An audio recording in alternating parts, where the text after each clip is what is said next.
World News in 5. Right now. News and developments making headlines around the world in 5 minutes. World News in 5. Here on Radyo Pilipinas World Service. Good day to all of our listeners here on Radyo Pilipinas World Service. This is World News in 5 and I'm your host, Steph Vicente. Mexico has sent thousands of soldiers to restore order after violence broke out following the death of a top drug lord. According to BBC News, Mexican Defense Secretary Ricardo Trevilla said 2,500 additional troops were deployed to western Mexico, bringing the total number of forces sent since Sunday to around 10,000. The arrest began after Nemesio Oseguera Cervantes, also known as El Mencho, died in custody shortly after being captured by special forces in Jalisco State. He led the powerful Jalisco New Generation Cartel, one of Mexico's most feared criminal groups. Officials say at least 25 National Guard members have been killed in Jalisco since the violence erupted.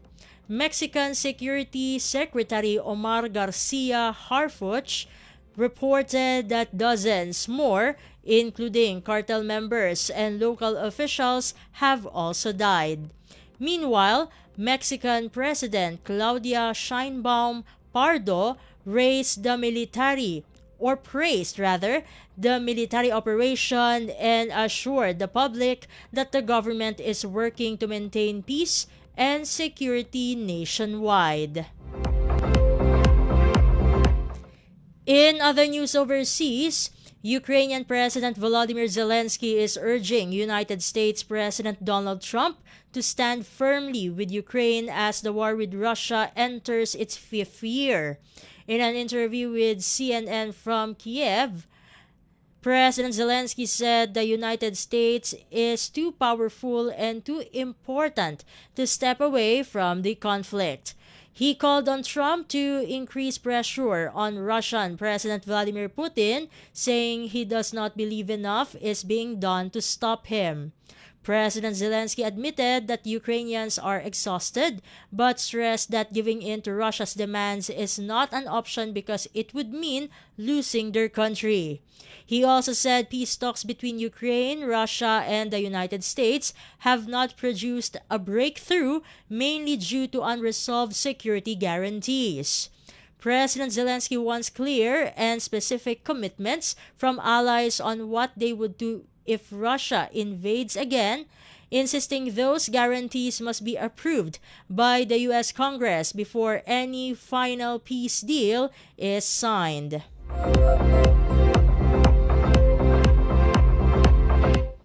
And finally, Australia's Prime Minister says his government would support a move to remove Andrew Mountbatten Windsor from the royal line of succession.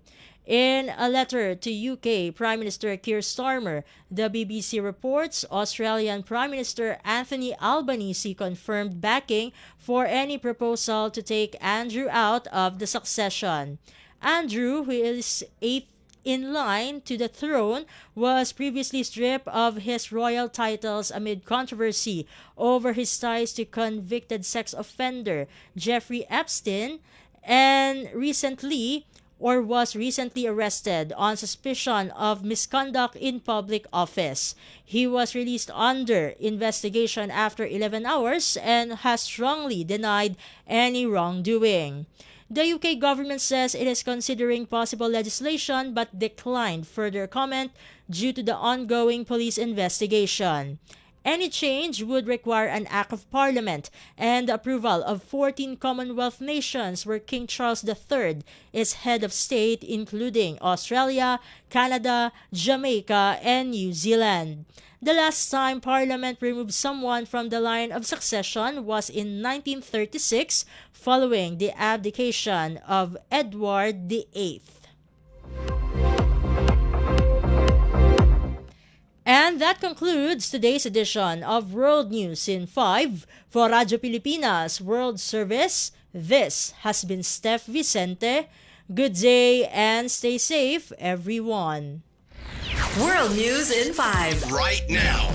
News and developments making headlines around the world in 5 minutes. World News in 5. Here on Radyo Pilipinas World Service.